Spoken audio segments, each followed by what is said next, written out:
SIP addresses, headers, and body. How to identify the components of a SIP message. By the end of this chapter, you should be able to differentiate a request and a reply, list the mandatory SIP headers, identify the body of the message and its length, and identify the components of a SIP message. Addresses and aliases. A SIP address is very similar to an email address like johndoe@sipa.com. And a SIP address can have some aliases, so you can have other names for the same user that translates to the canonical name that it's actually the name registered on the server.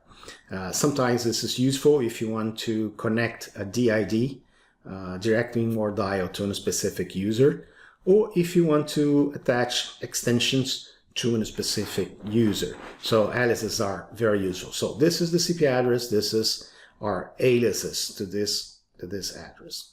Then we need to understand a concept called the URI, the Uniform Resource Identifier. In this training, we're going to talk a lot about URIs, and I'll say, oh, this is the request URI, we are changing the request URI, we are changing the from URI.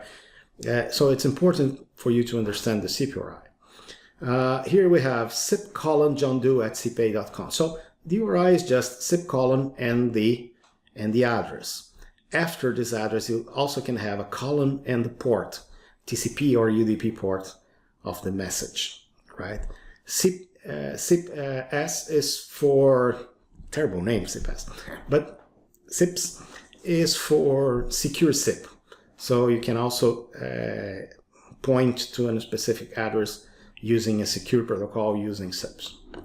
Request URI. Request URI is the URI in the first line of the protocol. The first line of the request, you have the request URI, is the most important URI in a SIP message because it's the one that we are going to manipulate to route the call. From URI is like the caller ID. So the caller ID is usually present on the from URI. The to URI is our destination, our SIP destination. Usually to URI is not, we have some kind of redundancy between request URI and to URI. We actually use request URI to route. To URI usually keeps the initial destinations. Some gateways route by the to URI, but this is in my opinion wrong. But it happens sometimes. Sometimes I have to copy the content of the request URI to the to URI just to route in some specific gateways. Then you have the contact URI. The contact URI, it's important for sequential requests. So if you send an invite, you have this contact URI. So if the other party wants to send you a byte to finish the call, it will send the byte to your contact address. It's something like where to contact me. Let's see an example. So we have this SIP request. This is the method, in our case, invite.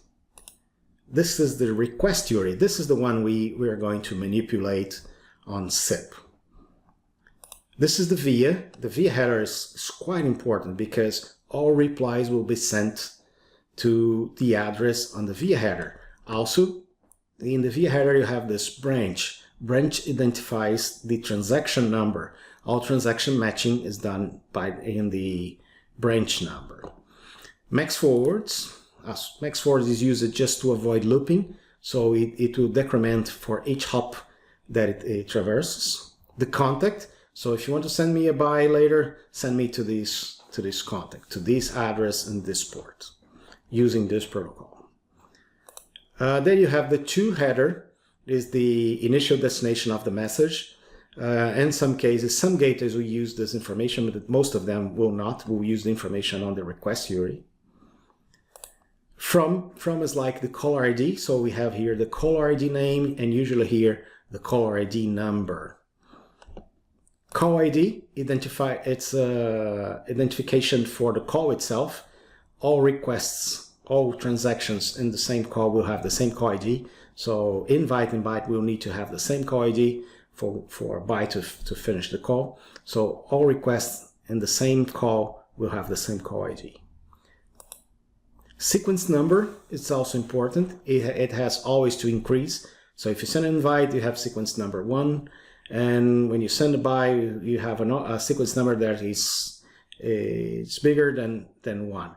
You don't need to increment one by one, but it needs to be incremented for each sequential requests. And finally, we have the user agent, that identifies the type of the device sending a request. In this specific case, it was in a soft phone, an X-Lite soft phone. So this is a SIP request. Now let's check the SIP reply. This is a SIP reply. It's completely different than a request. You have the reply message, 180 ringing, a provisional response.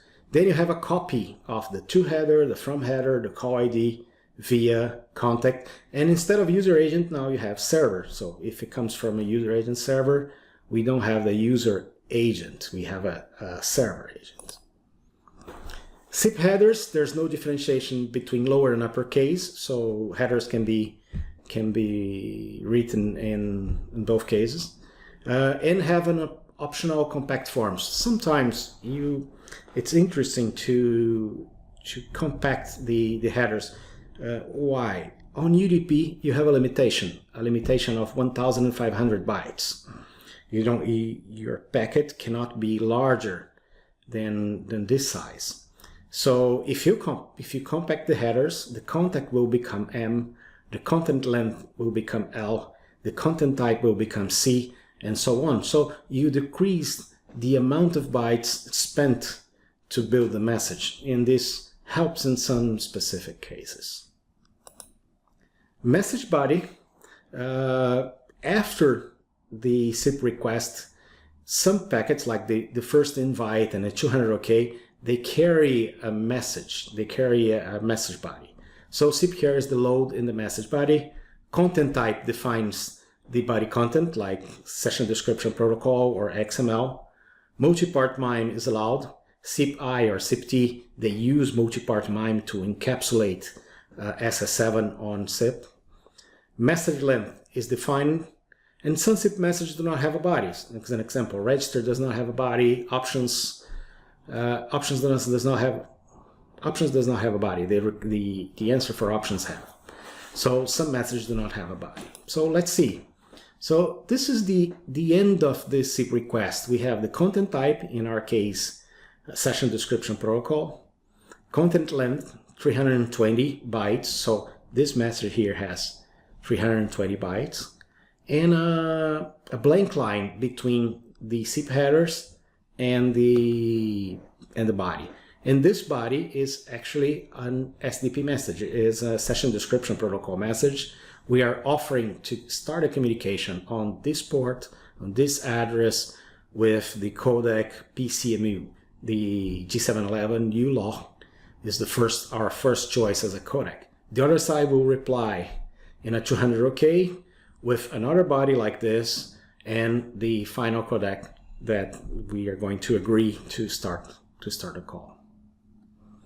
This is another type of content type, is the application dialog info.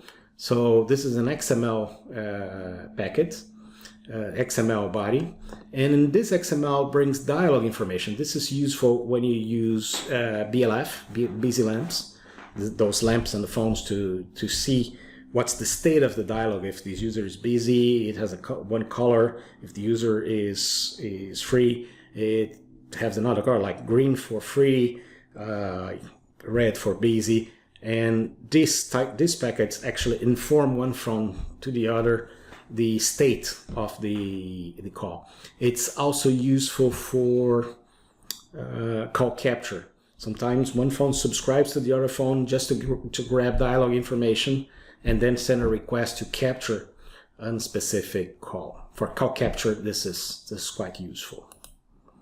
In summary, in this chapter you have learned how to differentiate a request and a reply, to list the mandatory SIP headers, to identify the body of the message and its length, and to identify all components of a SIP message.